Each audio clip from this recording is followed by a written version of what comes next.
Okay, welcome. My name is Amy Ladonsky. I'm Volunteer Development Field Specialist with SDSU Extension. We are so excited to have you join us for Food Preservation at Home series. This is the second session of the series, which runs through September 22nd. Sessions occur every 2 weeks, and each session, a new food preservation topic is discussed.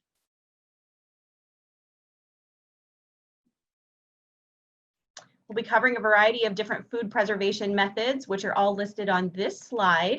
Today, Hope Kleine and Megan Erickson are going to be talking about pressure canning, but you can see in the future there are opportunities to learn about water bath canning, fermenting, jams and jellies, so be sure to join us later on as well. Some questions were submitted by you with registrations to be addressed during this live session. We'll get to those at the end of the session, but if you have any questions that arise during the session, please feel free to type those in the chat box, and our presenters will be sure to answer those at the end of the session as well. We're going to, though, get started with a little bit of audience participation. Don't panic, this is going to be easy, I promise. If you look at either the bottom or the top of your screen in the Zoom box, you'll see an emoji, might be a smiley face, something to that effect. We want to get your reaction to some questions. We're going to ask you the questions, would you rather? For example, would you rather can carrots or beans? So here we go. If you would rather can carrots, use your emoji icon on your screen, on the Zoom session screen, to clap. If you would rather can beans, give us a thumbs up. So clap for carrots, thumbs up for beans. Clap for carrots, thumbs up for beans.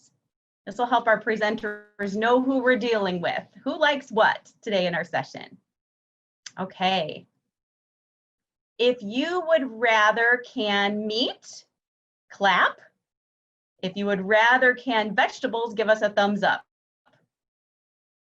Clap for meat, thumbs up for vegetables. All right.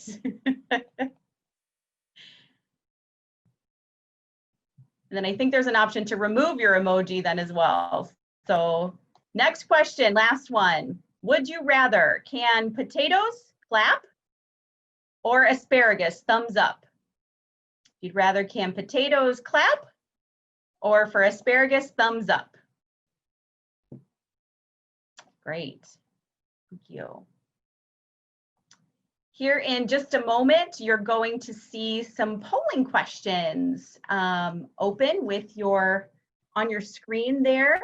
So I'm going to ask Megan if she could release the polling question. We're going to ask you to respond to a couple of polling questions, and then we'll show you the results. Your knowledge on current practices for today's home food preservation topic. We're not going to share individual results, I promise. Your name won't be on the screen.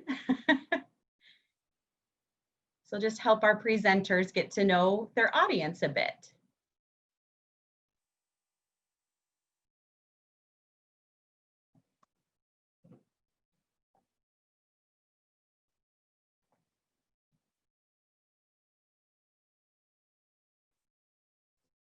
So far, it's looking like a good mixture of folks.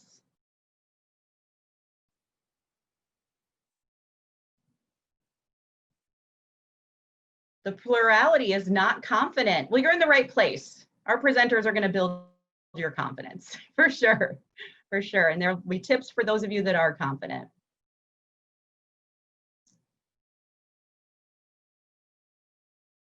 Next question is there and available for you to respond to.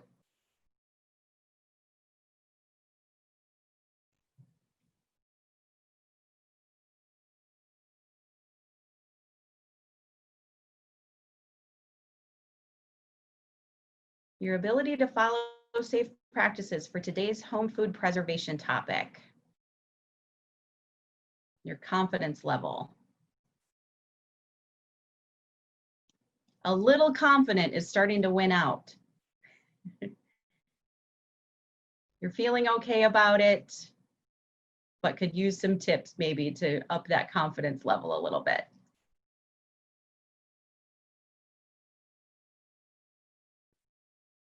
Megan's sharing the results there for you. Sounds good. Megan, is there another polling question? There is. There's another one coming. Okay. All right. Knowing where to go for safe, research-tested recipes for preserving food using today's home food preservation topic. How confident are you in that?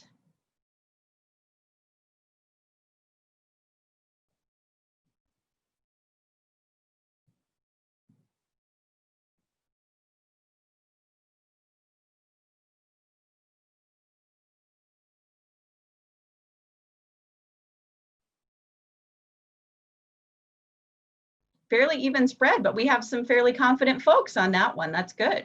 That's good. Does that end our polling, Megan? Okay, excellent.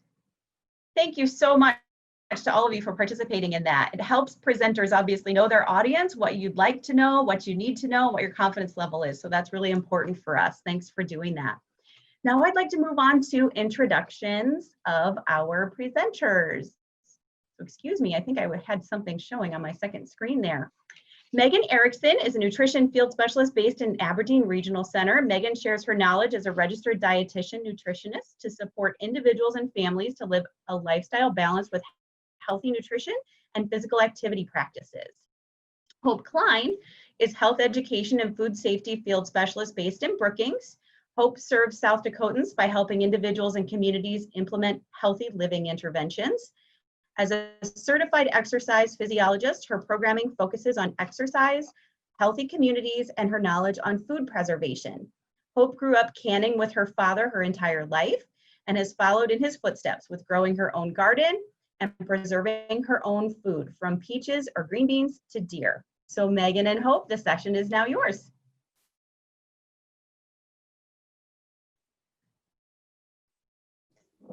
Awesome. Thank you, Amy, and thank you to everyone who is able to join. We're going to get, excuse me, I got a little tickle. So we're going to get started on just kind of the basics of pressure canning.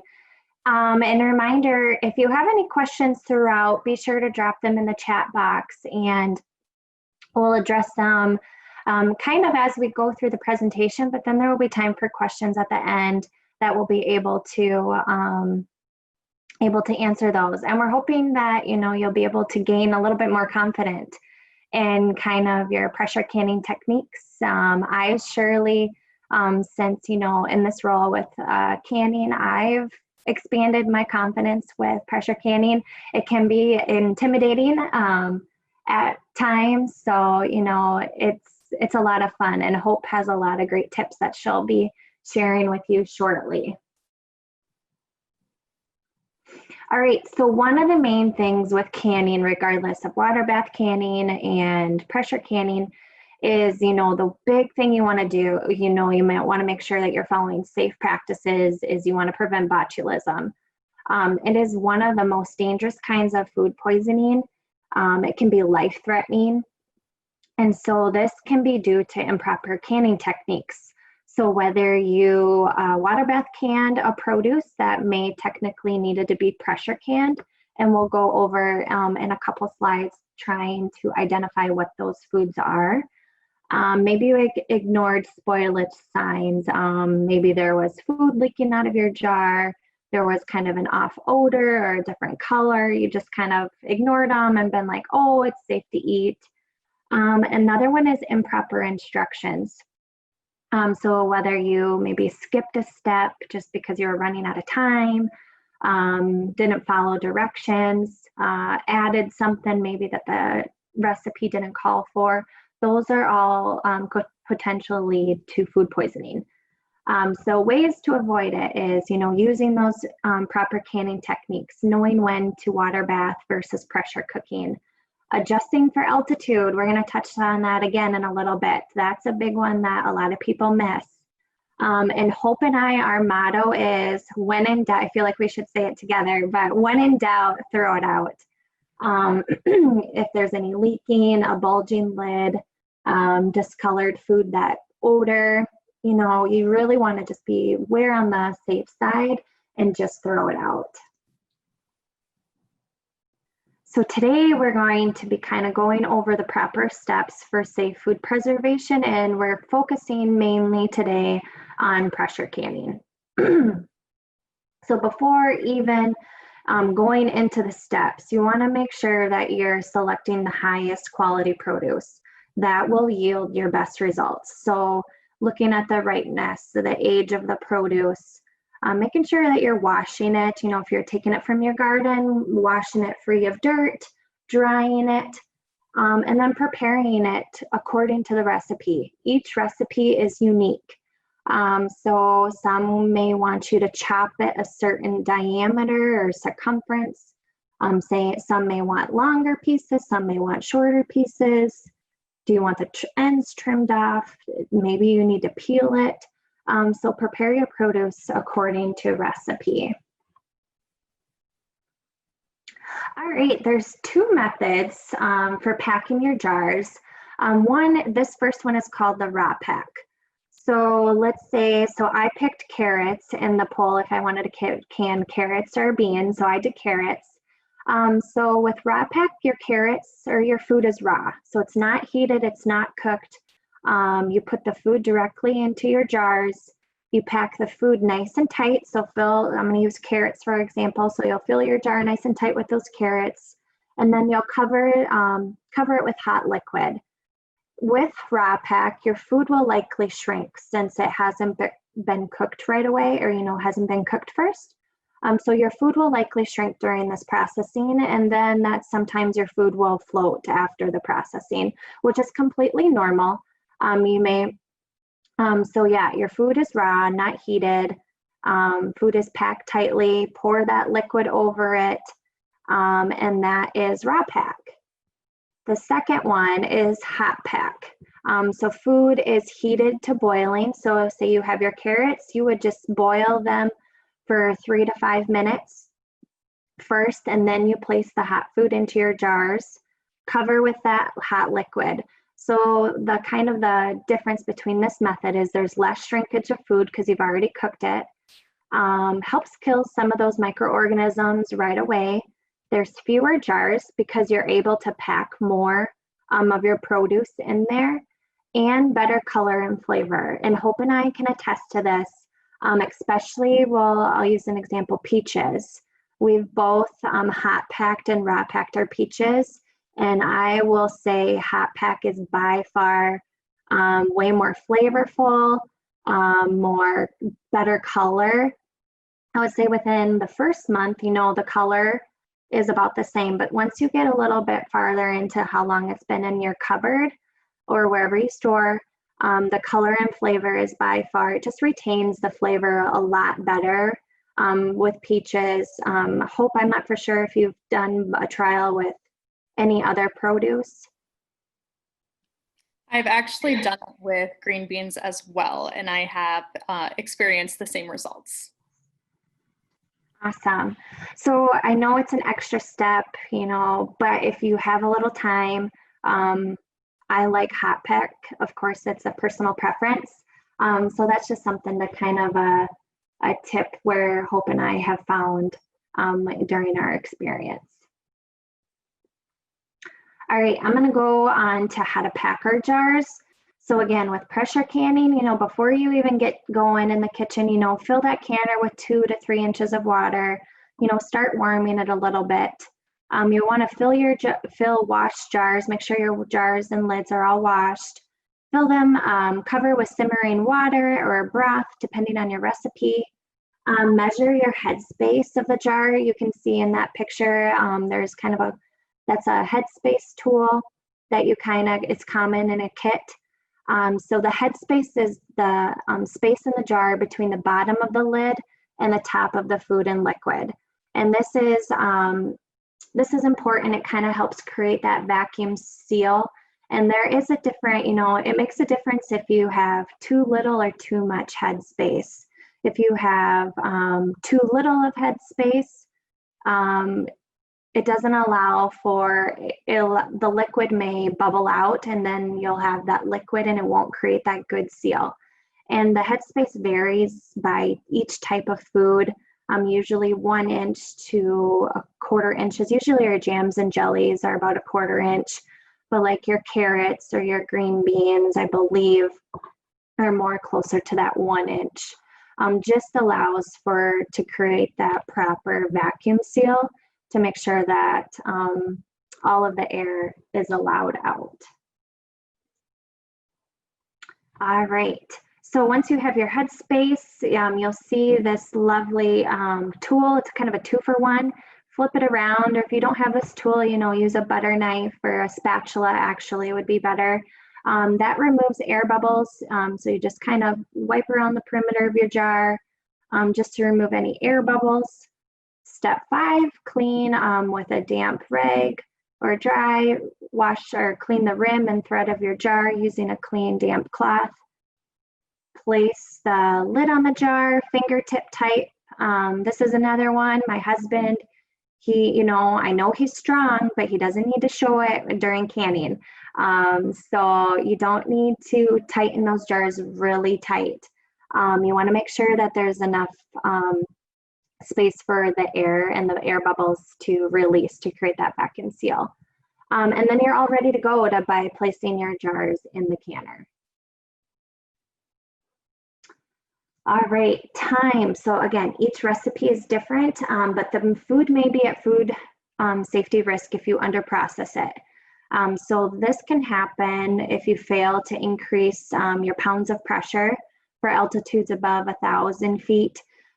So depending on where you live in the state, obviously Rapid City, your elevation is going to be different than what my elevation here is in Aberdeen. But also, don't account for the size of the jar. Other risk factors, you process for fewer minutes than specified. And every canned food has its own time. So make sure that you follow the recipe, adjust for altitude if you're adding, your pounds of pressure on your weighted gauges or your dial gauges. Make sure you heat up and cool down times and pressure canners are accounted for. This is a part of the sterilization part of the process. I know, with pressure canning, it takes a long time after you've processed it, turned off your burner, let it come down from pressure. It can take quite a bit of time. And, we just want to speed it up. But you don't want to speed that up. That will mess with the sterilization and risk for botulism. So allow them to cool at room temperature until it's completely depressurized. All right, and heat penetration. Again, follow your recipe exactly. So the types of foods following the bullets, they slow down heat penetration. So if you have extra sugar or fat, oversized food pieces, added thickeners, this can affect the heat penetration. And here's two different. So conduction and then convection it's basically how the heat flows throughout your jar and where your food particles. And that blue spot is your cold spot. And you want to make sure that, especially with pressure canning, you want your food to heat to 240 degrees to ensure that you're killing all of the bacteria, yeast, molds, anything that could be growing in your jar. You want to make sure that cold spot, and so that may require added time to your pressure canner to ensure that all of those particles in your jar are reaching that high temperature.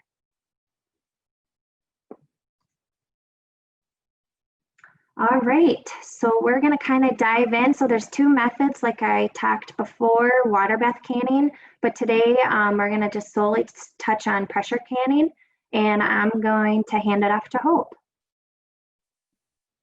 All right, thank you, Megan. So Megan kind of just went over some of the basic information that's important to know whether you're water bath canning or pressure canning. So now, like Megan said, we're going to dive into the details on pressure canning. So the main thing to know when looking at pressure canners is that there's two different kinds. You have a dial gauge pressure canner, which you can see on the left-hand side of your screen, or there is a weighted gauge pressure canner, which you can see on the right-hand side of your screen.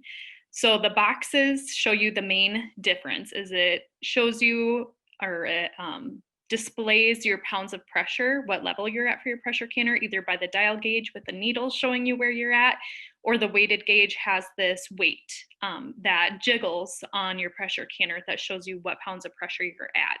And your recipe, depending on what you're canning, is going to tell you what pounds of pressure you should be at for your canner. And we'll go into further detail on that. But first, we kind of just want to talk about the difference between the dial gauge and weighted gauge canners. So first, talking about the weighted gauge canner, they work by exhausting tiny amounts of air and steam each time the gauge rocks or jiggles during processing. Weighted gauge canners are convenient in the fact that they do not need to be checked for accuracy each year. In just a minute, I'll be talking about dial gauge canners and how those do need to be checked for accuracy every year. For weighted gauge pressure canners, of course, it's always best to follow what your manual states, but a general rule to follow is achieving 1 to 4 jiggles per minute, and that indicates that the correct pressure has been achieved. So in just a second, I'm going to play this video and it shows you, it will show you the weight and how it jiggles really vigorously, and it shows that that's too high of pressure. So what you would want to do if you're processing something using a weighted gauge pressure canner is you would want to slowly turn down your heat until a 1 to 4 jiggle per minute is achieved. So with this video, I'm not sure if you guys can see my mouse, but yes, I'm getting a head nod, you can, good. So where I'm circling here, this is the weight that is on the vent port of the pressure canner, and you can see the number 10 here. So this is showing that this individual is processing at 10 pounds of pressure. If they needed to do 5 pounds of pressure, they would just rotate their weight so that the 5 was sitting here, and then here's the 15. So that's how you can regulate your pressure with a weighted gauge. This image right here that you see is the weighted gauge that I have, but there's some other ones where there might be 3 different weights that are each 5 pounds of pressure. And they look like little washers. So you either stack 1, 2, or 3 on your port, just depending on what pressure you need to achieve. So now I'm going to play this video so you guys can get a visual and audio of how the weighted gauge pressure canner works.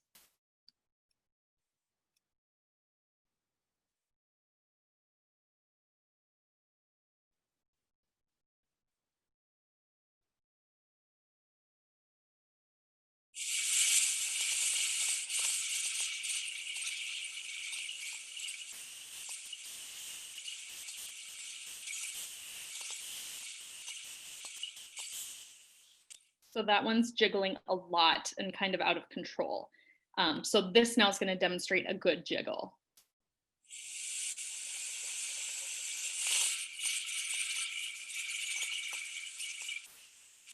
So you can see it jiggled for just about 3 seconds and then it stopped. So that's what you're wanting to achieve, is just that nice little jiggle on that port about 1 to 4 times per minute. You don't want it continuously jiggling. All right, and then the pressure canner for the dial gauge, like I mentioned just before, these are to be checked for accuracy each year.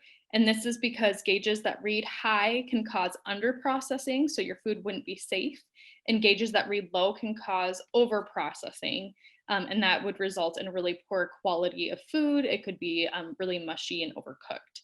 And let's say that you have a dial gauge pressure canner and it's only off by 1 pound, which some people might not think that's a big deal, but 1 pound error in a 20-minute processing time can cause a 10% decrease in sterilization value, and a 2 pound error can cause a 30% decrease. So that really just demonstrates how important it is to make sure that you are getting these tested. And then as Megan touched on, the pressure canning process is really important for low acid foods because it heats the food to an internal temperature of 240 degrees, whereas a water bath canner, so those high acid or acidified foods, only get heated to 212, which is safe for those food types. So maybe you have a dial gauge pressure canner that was handed down to you and you want to know where can I go get it tested. So here are some testing locations in South Dakota. There also is going to be a link shared in the chat box to an article on our extension website that has a few more options. Some companies allow you to mail in your canner lid, so you don't have to mail in your huge, the big pot, you just mail in the lid and you can get that tested as well. So make sure to open up that link if you have a dial gauge pressure canner that is in need of testing for accuracy. The extension offices do not do this anymore, which is why we recommend the locations that you're seeing on your screen. One of the questions submitted by a participant was, can I can in my pressure cooker? No, you cannot. And we do realize that some pressure cookers do have a canning setting, but the research has shown that these are not safe nor effective. As Megan touched on before, the heating up and cooling down time of a pressure canner when it's coming up to pressure and down from pressure is really important in the sterilization value, and that's something that pressure cookers are just not well at doing. So they have a pretty decreased sterilization value, and it is not something that is currently recommended. All right, so now I'm going to dive a little bit into the importance of acidity of foods. So this is the most important factor in determining which canning method must be used to safely preserve food. So low acid foods have to be processed in a pressure canner to ensure that high enough temperature is reached to kill any harmful bacterial spores and their toxins. As mentioned, the steam inside the pressure canner heats up food to 240 degrees. So when you're processing in a water bath canner, you're covering your jars in water and you're boiling the water till the food gets to 212. With the pressure canner, you put in a lot less water and your food is actually heated by steam, not boiling water, which is why it's able to heat up higher to that 240 degree temperature. All right, and then I know a link was shared before too on a guide to pressure canning, and the next couple slides just kind of show you snippets of that guide to pressure canning that was developed by Megan and myself. And this is just a step-by-step guide for successful pressure canning. It takes out a lot of the extra language and just really puts it clear and straightforward. So you always need to have a rack at the bottom of your pressure canner so that your jars aren't sitting directly on that burner. You prepare food according to your evidence-based recipe, fill the jars as directed, checking that headspace and removing air bubbles as Megan discussed, cleaning the rim, placing the lid and band on the jar just until fingertip tight, and then place the jars on the rack in the canner and fasten the canner lid securely. You want to leave the weight off of the vent port. So on that video I showed you with that weighted gauge, you would leave that weight off. And then you would heat it at the highest setting that you can. So if I'm putting it on my stovetop, I would put my heat to high and I would keep it there until steam flows freely from the open petcock or vent port. So you can see the image of that to the right. You see the steam billowing out of that port. And I actually, here, this is an image I took in my home canning of showing that steam billowing out of that vent port. And why is it that you want to exhaust a pressure canner? So I know when I was canning with my dad, this was not something I ever knew you were supposed to do until I got trained in this position. But the reason you want to do this is really important because air can get trapped in the pressure canner and it can lower the temperature obtained at any pounds of pressure, and it can result in underprocessing. So to be safe, all kinds of pressure canners need to be vented for 10 minutes before you're able to put that weight on or to close that port. So as soon as you have a nice flow of steam, so not when it's like kind of billowing here and there, but when you have that nice flow of steam coming out of your pressure canner, that's when you want to start your timer for 10 minutes. And that's just until you can put the weight on. That doesn't have anything to do with the processing time that your recipe is calling for. So that's a video of the steam coming out. Okay, and I got to go back to my steps here. Sorry about that. Okay, so I just described number 7 in the screen. So when it's exhausted for 10 minutes, you put your weight on or close the petcock, and the canner should pressurize in the next 3 to 5 minutes. This can vary quite a bit just depending on how full your pressure canner is, if you're doing pints or quarts. So if you're not seeing that in 3 to 5 minutes, it's okay. You want to start your time according to the recipe when the recommended pressure has been reached on a dial gauge. So if you're wanting 10 pounds of pressure, as soon as that needle hits 10 pounds, that's when you can start your timer, as long as you're able to maintain it right at 10. If you fluctuate below and you hit 9 because you turned down your heat too fast, you have to start your time over. And then for the weighted gauge, so you have it up on high, you vent it out for 10 minutes, you put your weight on it. When it starts to jiggle, that's when you're going to kind of start experimenting with your heat. You can start turning it down nice and slow. And then when you get that jiggle of 1 to 4 per minute, that's when you start your timer. And then you regulate the heat under the canner to maintain a steady pressure or slightly above the correct gauge pressure. You want to monitor to ensure the pressure does not fluctuate. So it's not something that you just walk away from and come back 20 minutes later. You want to make sure that you're there keeping a steady eye on it. Okay, when the time process is complete, you can turn off your heat. If you're able to and comfortable, you can remove the canner from the heat to help it depressurize. Or if you're not comfortable lifting your heavy canner off, you can leave it on the burner. That's okay. It might just take a little bit longer to depressurize.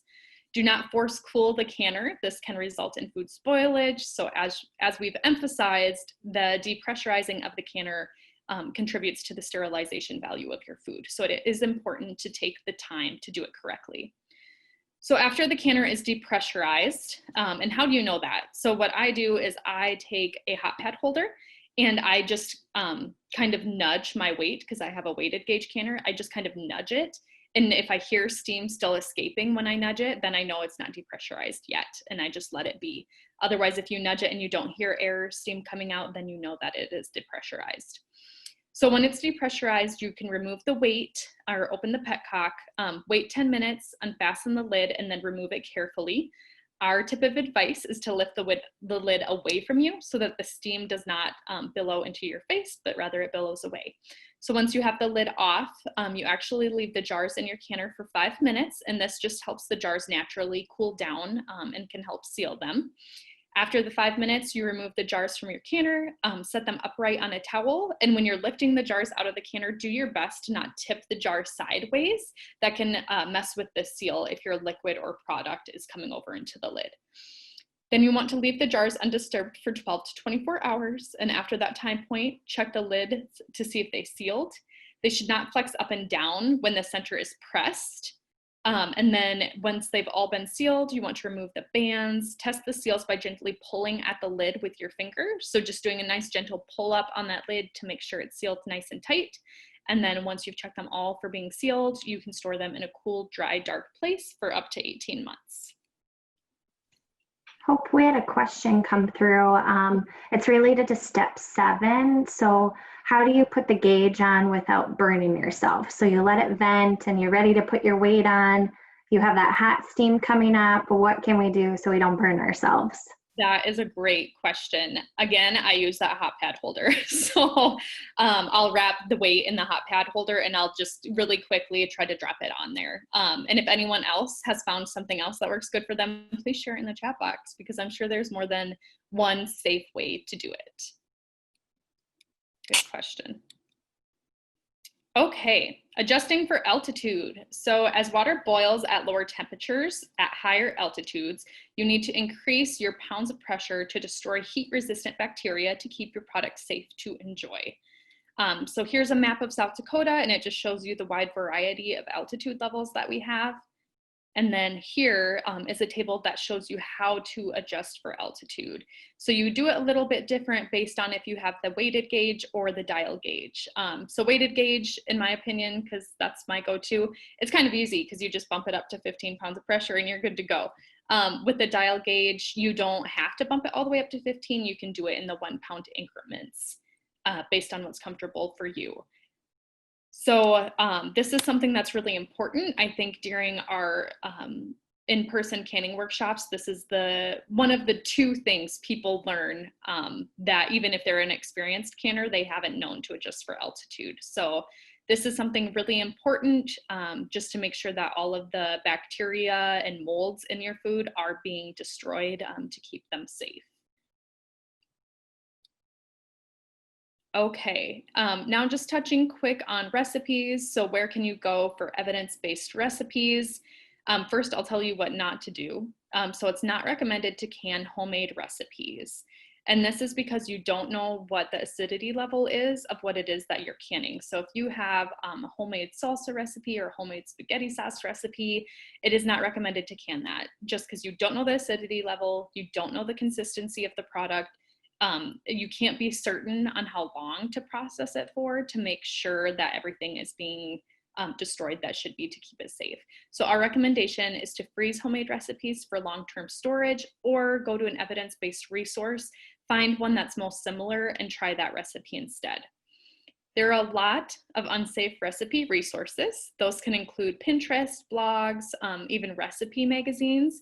So if you have found a recipe that you really like utilizing an unsafe resource, we really encourage you to look at where do they cite that they got their recipe from. Is it one that they made up on their own? Then we wouldn't recommend that you follow through with using that. If they refer back to an evidence-based resource, and then it's likely okay. And we'll touch on those evidence-based resources in a minute. But first, I just wanted to draw your attention to the 3 images on this slide. So the first one at the bottom is the complete guide to home canning. So that's from the University of Georgia, and that's a really great resource. It has several different modules that go into, the basics of canning, talks about jams and jellies. It gets really specific. So if you're wanting to know something specific, that's going to be a really great resource to go to. The image to the left is a safe canning recipe article that is on our extension website that was just published at the beginning of this month. And that really lays out a few good resources for you too with direct links. And it also helps emphasize the importance of using a safe canning recipe. So we encourage you to check that out. And then the final image with the carrots on it, Megan and I recently expanded our one of the curriculums offered through SDSU Extension called Pick It, Try It, Like It. We expanded it to include Preserve It. So we have a lot of different produce items that come with this fact sheet that you can see, where it will tell you, okay, carrots, pressure canner, here's how to do it. Here's how to hot pack or raw pack. Here's how to adjust for altitude. And then it also has freezing and drying. And then of course, if it's something like peaches, it tells you how to water bath can it.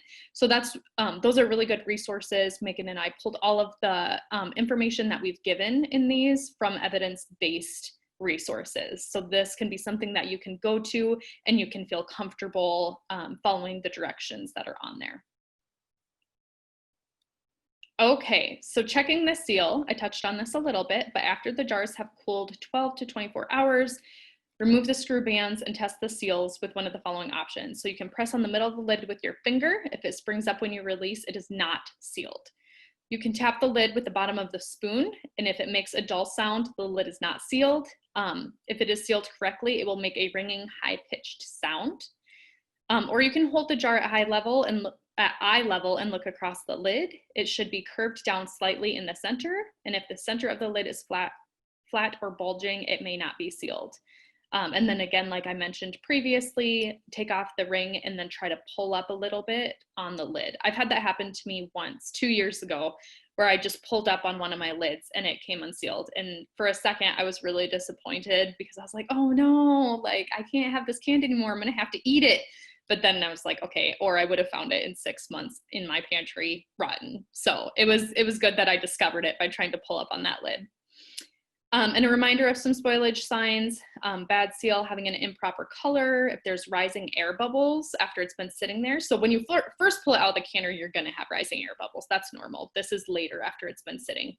Of course, if you see foam, leaking, unnatural color, or unnatural odors, mold growth, slimy texture.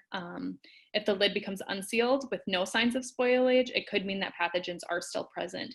So something that I've learned to do is that even if I go down and if I grab a can of green beans that I processed last year, I'll still pull up on that lid just to make sure that the seal is still good. And then like Megan mentioned before, when in doubt, throw it out.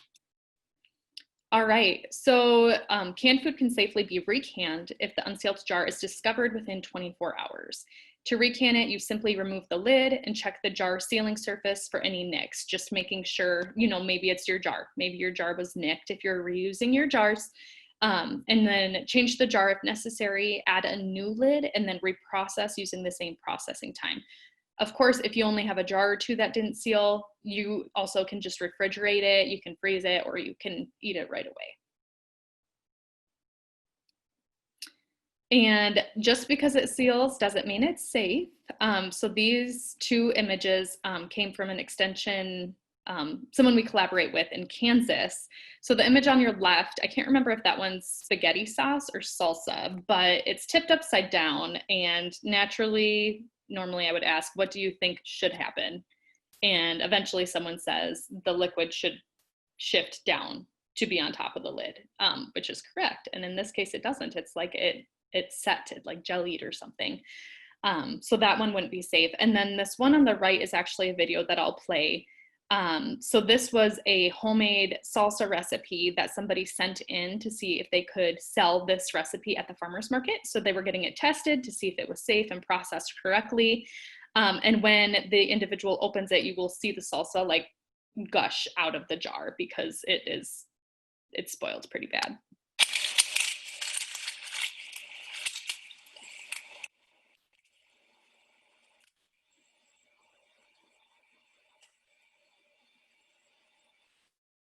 So just because it seals doesn't mean it's safe. Look for those spoilage signs, be smart, and when in doubt, throw it out. All right, old pressure canners, just touching on these quick. You know, they can be a good find at a rummage sale. They can be a great hand-me-down, but just be smart about it. Check the condition. Is the bottom warped? So is the bottom rounded out? Because if it is, that's not going to have good contact with your heating element.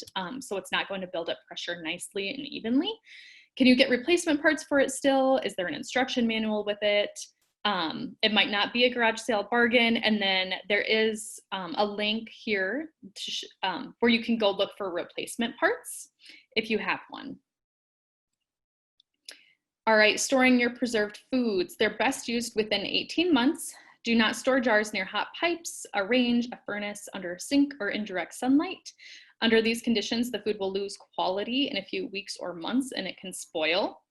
You want to keep your canned foods in a cool, dry, dark location, and always make sure to label and date them. So here are some food preservation resources. So these are different places that Megan and I recommend to go get evidence-based recipes or just how to use your canner appropriately. So we have the Extension website, the Kansas State Extension website, the National Center for Home Food Preservation is a really great resource, and then there's the link to the USDA Complete Guide to Home Canning that I mentioned earlier.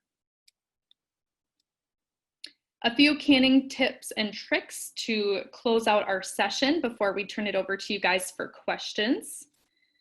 What not to do. You do not want to can salsa or spaghetti sauce in anything bigger than a pint. I know a lot of people get disappointed in this, and I hate being the messenger on this, but it's not safe. Just because with a quart jar, it's hard to get the center of your jar up to that 212 degrees. So this is specific to water bath canning, so maybe we should save this for the next one, but it's too late now. But getting that jar to 212 degrees in the center is difficult, so it's not always safe. You no longer need to boil lids in water prior to use. That's actually not recommended at all to boil the lids because that can mess with the sealing ring at the where your lid is in contact with the top of your jar. So what they recommend you do is you can place them in warm water, but they don't want you to boil them anymore. Using old mayonnaise jars for pressure canning is not recommended, and to not can in 1 gallon jars. So what to do, you want to wash your jars and lids in warm soapy water prior to use. If your processing time is 10 minutes or less, you do need to sterilize your jars. But if your processing time is over 10 minutes, that is an unnecessary step. So that can save you some time if you've been used to sterilizing your jars. Like I mentioned, you may warm your lids in warm water prior to use to help soften up that rubber gasket. And then you can use 4-ounce jars to half-gallon jars, but just note that the half-gallon is only for canning juice. Okay, so before we open it up to questions from you guys, there were a couple of questions that were submitted in the registration process. So thank you to those of you that submitted those. The first one was, I know I can water bath can tomatoes, but can they also be pressure canned? Yes, this is a really common question that we get. Both are acceptable methods. Even if you choose to pressure can, just make sure that you're still adding an acid to it, just to ensure proper pH level. And then this, to the right-hand side of the screen, is a screenshot from the National Center for Home Food Preservation. And it shows you, I think what is really nice about this website is that it shows you both ways. So let me find my mouse. Here we go. So this is for a boiling water bath canner. It'll show you, okay, what is your altitude adjustment, your processing time based on your altitude for water bath canning. And then here it shows, okay, if you're gonna pressure can using a weighted gauge, this is what you need to do. And then if you're gonna pressure can using a dial gauge, this is what you can do. So yes, tomatoes can be done either water bath canned or pressure canned, just based on your preference. And there are other products that you can do both ways as well. And if it is acceptable to do either ways, the National Center for Home Food Preservation is going to be the resource that you want to go to, because they will lay it all out for you. Another question that we got is, what is a good pressure canner? This is definitely going to be something that's personal preference, but I did throw in a few that I know are really good that I've had some experience with. So I have a Miro personally, and I just love my Miro because it's what I've always had and I'm comfortable with it. But the All-American and the Presto are highly recommended as well. It's not saying other brands are bad. These are just the top 3 that I have heard of, so I threw them in there. Okay, so that kind of covers the content related to pressure canning that we wanted to go over, and then the few questions that were submitted with registration. So now we welcome you to put other questions that you might have in the chat box. And Megan or Amy, do we have any so far? No questions so far. You answered the one that we have thus far. So look for your chat box, folks. Type your question if you have follow-up questions. And I think for time management, we have a small enough group. If you're brave enough, click your unmute button and ask your question. That would be fine too.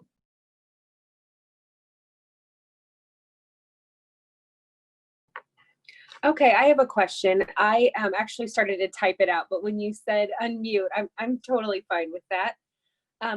My question is kind of a 2-part question. My mom and I have just kind of recently started to get into this. So we were kind of wondering if there's a way to purchase wholesale produce. I know farmers market can get a little pricey. I mean, I understand they're trying to make money. Is there a way kind of around that? Is there a secret way to hook up with a farmer or a local farmer in the area to buy those larger quantities of produce to can if you don't have a garden?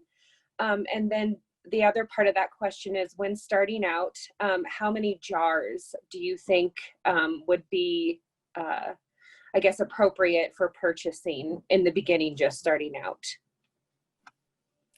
Hi, Kim. Thanks for unmuting. It's always fun to like hear our audience or see our audience. So a couple of thoughts that come to my mind initially, and then Megan, you can definitely jump in if I miss anything. Something that I do like with my fruit specifically that I can. So I can a lot of peaches every year because they're just delicious. But I try to connect with like the fruit club. Also, I don't know where you're located. So where are you located? I'm in Somerset, which is right outside of Rapid City. I think they're having a drop off for their fruit, the food truck for peaches actually on Friday. So I might look into that. Yeah. So, and then too with Rapid, just because I know there's a couple of Ace locations out there. I know the Ace in Sioux Falls has like fruit trucks that come to, and I don't know if it's a different company or not, but I've heard really good things about that too, because I know a lot of people who are big advocates of Ace. So that can be an option too. As far as hooking up with local farmers, I love that idea. I don't have any words of advice on that, especially because I'm on the complete opposite side of the state as you. Sure. But Amy or Megan, help me out. Is it community supported agricultural, where you can like buy shares of their garden produce?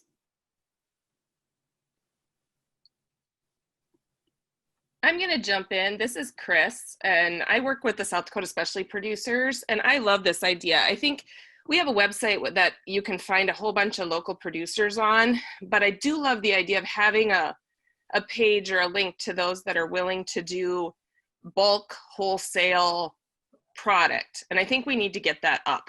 So it may not be next week, but I love that idea, and I'm going to move forward with trying to get a page up for wholesale canning connections on the Specialty Producers website. That is awesome, and I would love to partner with you on that. Yeah, that sounds good. Here, I'll put my face up. My hair's a little rough here this morning, but so. I just posted the South Dakota Specialty Producers website link in the chat box for those of you that are interested in keeping an eye on that. Great, thank you. Okay, Kim, the other part of your question on how many jars, this is such a hard answer. It depends on what you're gonna can, how much you're gonna can. I couldn't even tell you how many jars I have, and I still feel like every year I'm buying more jars.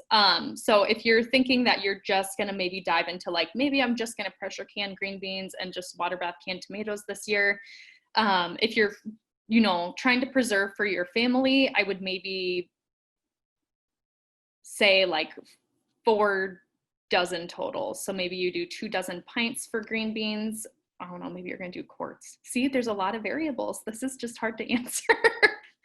But I feel like personally, you can never have too much. And especially if you're just starting out, you might purchase too much this year, but likely you're going to end up using them next year as you expand and get more comfortable with preserving.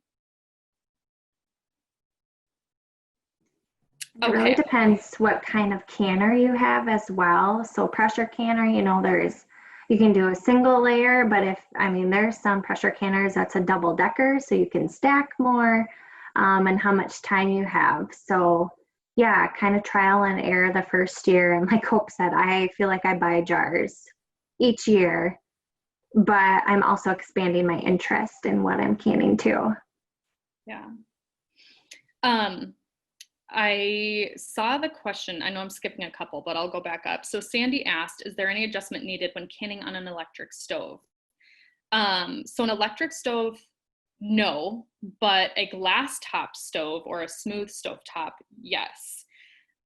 So those ones, it's highly recommended that you reach out to the manufacturer of your stove. So give them a quick call and see if it's safe to can on your stovetop or the flat smooth stovetop. I did call mine, and mine said it was fine as long as this is specific to water bath canners, but if your water bath canner has the ridged bottom, you cannot can on the smooth stovetop with that. I've tried doing my double decker pressure canner with green beans last year, and my smooth stovetop could not build up pressure enough. So I can't do the double decker on my smooth stovetop. Maybe you can if you have a different one. And another thing about the smooth stovetop is that you don't want to slide your canner on the smooth stovetop because it can crack and actually end up shattering your entire stovetop. So when you put it on, when you take it off, make sure you're lifting directly up and you're not sliding it across your smooth stovetop. And then I see Megan put in a resource that we created about canning on smooth stovetops. Okay, I'm gonna go back up. So Janelle asked, what was the time on water bath for tomatoes? She thought it said 85 minutes, which really surprised her. Yes, Janelle, you did see that right. For water bath canning tomatoes in their own juice, it is 85 minutes. Every year, I am still always surprised on how long it takes to water bath can tomatoes. And it varies quite a bit on, are you doing a whole tomato, a half tomato, crushed tomatoes? Is it in water? Is it in their own juice? So again, just be really cognizant when you're looking at those recipes. And tomatoes do take quite a bit of time, which is why some people prefer to do pressure canning over water bath canning those. And I will say, we'll touch on this with water bath canning, but just because it got brought up, if you are water bath canning tomatoes, since it is such a long processing time, I don't have a tea kettle, but I always have a small pot of boiling water, just because I'm always having to add some, because you want the water to be above the jar is 1 to 2 inches. So I always have water boiling or just hot ready in case I need to add water. So be leery with that with those longer processing times. Yes, great. Jeanette is asking a question we get often. Do pressure canners still explode? There are old stories about this happening. One actually happened a couple of years ago that I'm aware of. So as long as you're going about it safely, no, they don't explode. A lot of the newer pressure canners are built with a couple extra safety features compared to what they maybe once were. So here, if you can see my video, I'm holding up the gasket. So this is what goes inside your lid and helps create the seal. So a lot of newer pressure canners, which mine's from like the 80s or 70s, but they'll have like a little opening in the side of the lid so that if the pressure gets too high in your pressure canner, through that opening, your gasket will come out to help relieve some of that pressure from inside. So that is an added safety feature that a lot of the newer pressure canners have. And like I mentioned before, you can't have your pressure canner set, you know, hey, I think I've achieved the 10 pounds pressure, I'm going to walk away and come back in 30 minutes. That's not safe practice either. So as long as you're keeping your eye on it, not letting the pressure get crazy high, you're going to be just fine. I know pressure canning can seem scary, but likely it's not going to explode on you. We're getting some good questions in. Just want to make sure I didn't miss any. Can I take my pressure canners in to be tested? I know I did that in the past to see that they were accurate. Yes, I think we can drop that link in before, but there are locations across the state, typically Ace Hardwares or, you know, your local hardware stores will test your dial gauges. I can look it up, but the extension centers do not test the dial gauges anymore. And then we have another one. Let's see here. Where is it? Oh, headspace.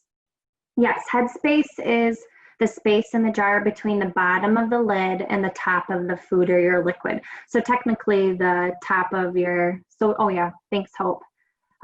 So technically the top of your jar where the lid sits and then where that liquid is how much headspace you need. So whether that's an inch or a quarter inch, and that nice tool, if you go the slide before, Hope. There we go. In step 3, oh, I'm moving my mouse, but I realize you can't see it. But that is the headspace tool where it's kind of handy to measure that space from the jar to that liquid.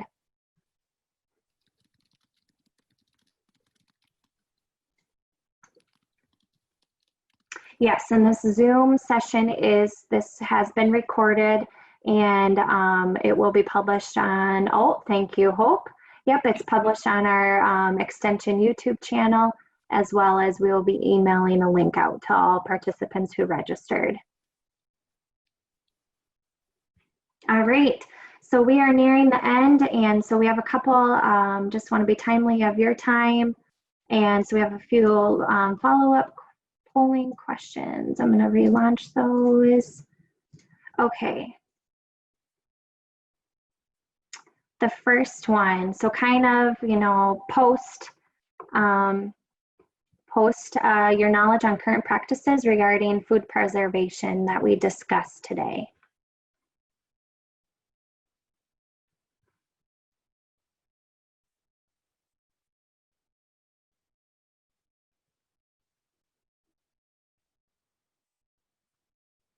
Give everybody a couple more minutes. I can already tell that our group has become more confident, which is awesome. Okay, share those results. Wonderful. I love seeing our confidence expand. All right, here's our second one. All right, your ability to follow safe practices on food or on pressure canning. So on today's topic.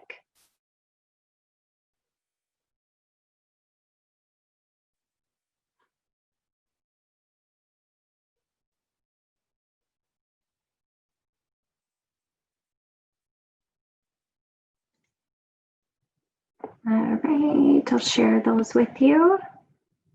Awesome. Again, I feel like I can't think of the numbers, but we have definitely gained confidence, which I love. All right, so last polling question is just knowing where after today's talk, Hope and I, and just knowing where to go for safe research tested recipes when pressure canning.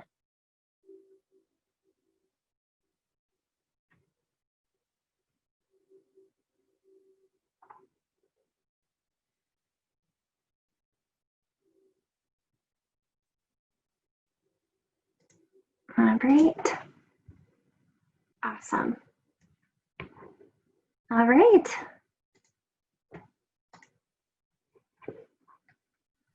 Well, that concludes. Oh, go ahead, Amy. Megan, I was just going to say there is a question about recording of this session. Someone got their times mixed up and came in at the end, and so they were wondering about availability of this presentation. Yes, once the recording is processed, it will be published on the SDSU Extension YouTube channel, as well as a link will be emailed out. You would have provided an email when registering. Wonderful. And I just want to note for all of the participants here today that I posted Megan and Hope's contact information in the chat box. So if you have follow-up questions, send them their way. We want to thank you all so much for joining us here today. Be sure to join us next time at our next program on June 30th, where we're covering water bath canning. Megan and Hope, any last comments or thoughts?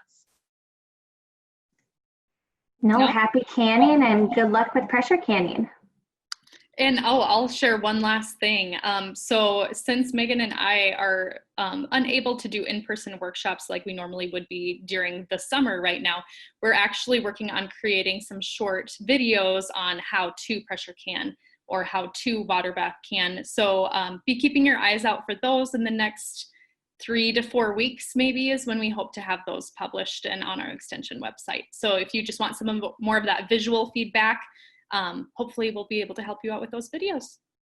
Thanks, everybody. Have a good day. Wonderful. Thank you, presenters and participants. Have a great day.